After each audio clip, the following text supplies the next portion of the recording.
अपना स्थान स्वयं बनाएं नामक पाठ पढ़ेंगे। तो चलिए बच्चों, पाठ शुरू करते हैं। एक समय की बात है, एक बादशाह ने अपने मंत्री से कहा, मुझे एक निजी सहायक की जरूरत है। आपकी नजर में कोई हो तो ले आएं, पर इतना ध्यान रखें कि आदमी अच्छा हो। बहुत दिनों की जांच पड़ताल के बाद मंत्री को एक आदमी सही लगा। मंत्री ने उसकी नौकरी छुड़वा दी और उन्नति का दिलासा देते हुए बादशाह के सामने पेश किया। बहुत देर तक तो बादशाह को अपनी बात ही याद न आई। बाद में बोले, हाँ, उस समय शायद कोई बात मन में थी, पर अब तो कोई बात नहीं है। मंत्री ने कहा, हुजूर, मैंने इसे हजारों में से खोजा है और इसकी बढ़िया नौकरी छुड़वा कर लाया हूँ। बादशाह ने जरा सोचकर कहा, हमारे पास तो इस समय कोई काम नहीं है, पर तुम बहुत कह रहे हो तो हम अपने निजी कार्यालय में चपरासी रख सकते हैं। वेतन 15 रुपए मिलेगा। मंत्री को बुरा लगा, पर उस युवक ने कहा, मेरे लिए सबसे बड़ा वेतन यह है कि मुझे अपने बादशाह की सेवा करने का मौका मिलेगा। और वह तैयार हो गया।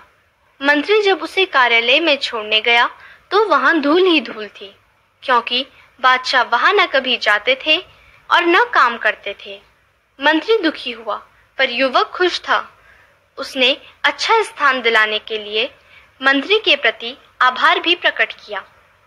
युवक ने लगातार कई दिनों तक उस कार्यालय की साफ सफाई करके उसे शाही कार्यालय का रूप दिया।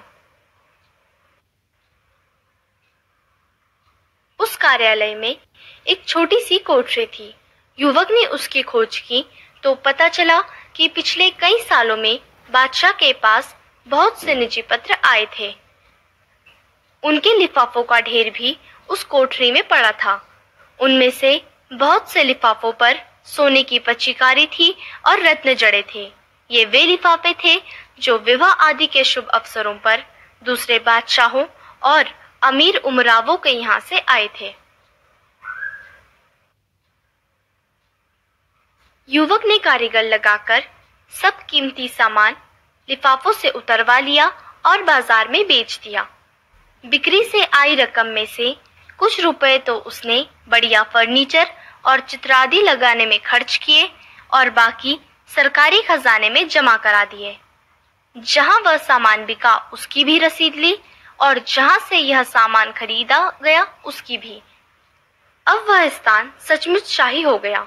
चुगलखोरों ने बादशाह से उसकी शिकायत कर दी कि वह रुपया लुटा रहा है। एक दिन बादशाह गुस्से में भरे वहां गए तो देखकर दंग रह गए।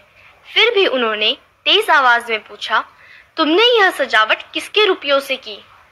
यही के रुपयों से हुजूर, कहकर उसने रद्दी लिफाफों की कहानी सुनाई और खजांची से गवाही दिलाई कि वह सामान खरीदने के बाद बचा हुआ रुपया खजाने में जमा किया गया है। बादशाह बहुत खुश हुए और उन्होंने उस युवक को अपने राज्य का वित्त मंत्री बना दिया। दूसरे मंत्री इससे परेशान हुए, क्योंकि न वह बेईमानी करता था न करने देता था। जो भी मंत्री बादशाह के पास जाता किसी न किसी बहाने उस युवक की शिकायत करता, जिससे कि वह बादशाह की नजरों में गिर जाए। एक रात 2 बजे बादशाह ने अपने सेनापति को बुलाकर कहा, हमारे सब मंत्रियों को उनके घरों से उठाकर इस कमरे में ले आओ और हाँ, वे जिस हालत में हो उसी हालत में लाए जाएं। समझ लो हमारे हुक्म को।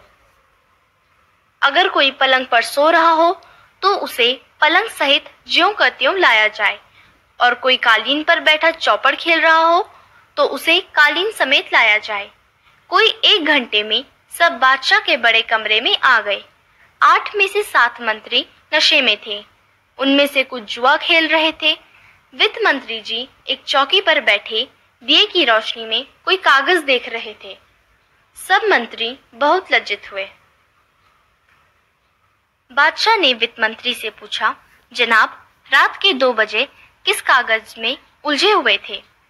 वित्त मंत्री ने उत्तर दिया, हुजूर, दूर के इलाके से इस साल का जो राजकर आया है उसमें पिछले साल से 1 पैसा कम है, इसलिए बार बार देख रहा था कि जोड़ में भूल है या सचमुच पैसा कम है। बादशाह ने अपनी जेब से 1 पैसा फेंक कर कहा, लो, अब हिसाब ठीक कर दो और जाओ आराम करो। वित्त मंत्री ने नम्रता के साथ पैसा वापस करते हुए कहा, हुजूर, पैसा तो मैं भी इसमें डाल सकता था, पर यदि पैसा कम है और उसके लिए पूछताछ न हुई तो इससे अफसरों के काम में ढील और उनके मन में बेईमानी पैदा होगी। बादशाह बहुत खुश हुए और उन्होंने उस युवक को अपना प्रधानमंत्री बना लिया।